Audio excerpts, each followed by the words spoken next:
E aí, gente, tudo bem? Nesse vídeo eu vim dar algumas dicas para aumentar o número de acertos na prova de natureza.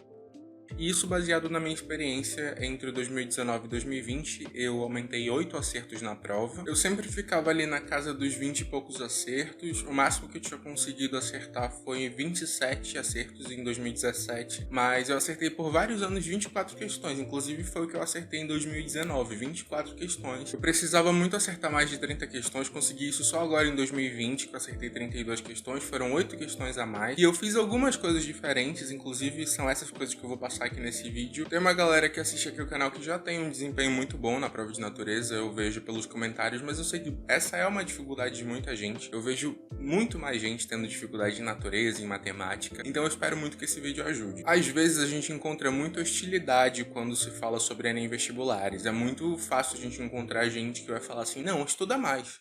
Só estuda mais, se esforça mais, porque não é possível que você realmente esteja estudando muito e não consiga o resultado que você quer, isso não faz sentido. Só que eu e você sabemos que essa não é a realidade. Às vezes você realmente não estuda o suficiente, e aí você tem que, para começo de conversa, rever a tua postura. Porque daí sim não tem a menor lógica você esperar ter um resultado melhor numa prova, seja o Enem ou qualquer outra, se você não se esforça para isso. Só que muitas vezes a gente se esforça muito, estuda bastante, mas a gente acaba estudando da maneira errada, dando um enfoque em coisas que não vão nos ajudar a conseguir a nossa meta. E isso vai gerando muita frustração. Isso aconteceu comigo. Eu sempre, assim, as matérias que eu mais estudei sempre foram matemática e as 3 matérias da prova de ciências da natureza. E mesmo assim eu não consegui ir bem em natureza. Eu estava estudando errado natureza. Foi só quando eu percebi esses erros que eu consegui dar uma contornada nisso tudo para conseguir chegar nesse nível de acertar mais de 30 questões e ficar treinando isso para quando chegar lá na prova do Enem tentar garantir mais ou menos. Talvez você se identifique com essa história, talvez você também esteja se esforçando muito em termos de horas de estudo e, sabe, de esforço mesmo e dedicação, mas não está conseguindo chegar no resultado que você quer. Para começo de conversa, você tem que entender que o básico para acertar mais questões numa prova do Enem é você adquirir mais habilidades do que as que você já tem. Isso é tão óbvio, mas muitas vezes isso acaba passando despercebido porque geralmente o que acontece é que você sai de um ano de estudos,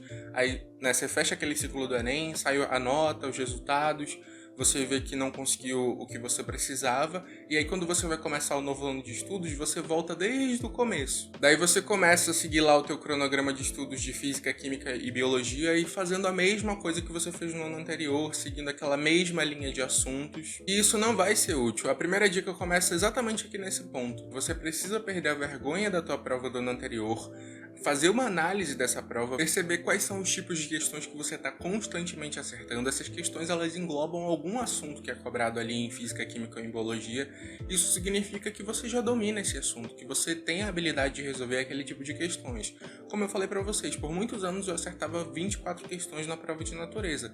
Pô, essas 24 questões são de assuntos que de uma certa forma eu já domino, que eu estou sempre acertando na prova. E você tem que saber quais são esses assuntos, quais são esses tipos de questões, para que você não dê foco nelas. Não faz sentido você passar uma semana estudando todo um assunto que você já sabe, que você já adquiriu a habilidade que você precisava. Dá uma ignorada neles, deixa para você treinar esses assuntos só fazendo questões. E aí sim começa a olhar para os assuntos que você não sabe. Quais são aquelas questões que você sempre está errando? Quais são aquelas questões que você nunca sabe como começar a fazer? Eu consigo dar exemplos para vocês da minha própria experiência. Se eu for pegar, eu tô aqui com a minha prova de natureza do ano passado, e antigamente eu sempre errava questão de eletrodinâmica, sempre. Envolvia resistência, envolvia tensão. É um assunto muito fácil. Para você, para mim não era tanto, pelo visto. Com você pode acontecer a mesma coisa em outros assuntos e em mais de um assunto. Então é importante que você identifique isso e entenda que assim é um trabalho de formiguinha mesmo. Você vai primeiro estudar aquele assunto, adquirir bastante bagagem de conteúdo, para depois chegar a começar a resolver questões naquele modelo do Enem e resolver bastante questões até você se acostumar com vários tipos de raciocínio, adquirir habilidade nisso para quando chegar lá na hora da prova cair uma questão sobre isso e você acertar. Só que você não vai fazer isso para um assunto só, você vai fazer para alguns assuntos. É por isso que é importante também você deixar de estudar, de gastar muito tempo estudando assuntos que você já sabe, porque você vai precisar de tempo para fazer esse trabalho nos assuntos que você não sabe. E uma outra coisa que também acontecia muito comigo, e vocês podem se identificar também, é que tinham muitas questões que eu perdia por uma certa ou falta de atenção ou falta de agilidade. Eu até sabia aquele conteúdo, mas eu não tinha muita agilidade para resolver aquela questão lá naquele contexto de prova, com pouco tempo para fazer, com uma certa pressão de estar ali no dia do Enem, saber que aquilo vai influenciar numa coisa que é importante. Olha, um exemplo disso, eu vou ver se aparece aí no vídeo para vocês. Essa questão aqui, ó, de densidade das moedas, se vocês perceberem, só tem alguns números anotados embaixo de cada proveta. E esse tipo de questão que tinha análise de alguma coisa que você precisaria fazer um cálculo para cada um para fazer uma análise depois, eu também geralmente perdia, não tinha agilidade nenhuma para fazer isso. E foi um tipo de questão também que eu, percebendo que errava muito, comecei a treinar bastante para ganhar agilidade. Então, como eu mostrei para vocês, eu calculei a densidade de cada moeda, tipo, de cabeça, e só ia anotando embaixo a densidade de cada uma. Então, e aí com isso eu consegui fazer uma análise muito mais rápida e ganhar essa questão. E aí já é uma questão de treino, sabe? Você olhar para a tua prova do ano anterior, ver quais são essas questões que você pensa assim, poxa, eu poderia ter acertado. Pega esse modelo de questões, por exemplo, esse que eu falei para vocês, de fazer uma análise para cada um dos fatores para depois chegar na resposta.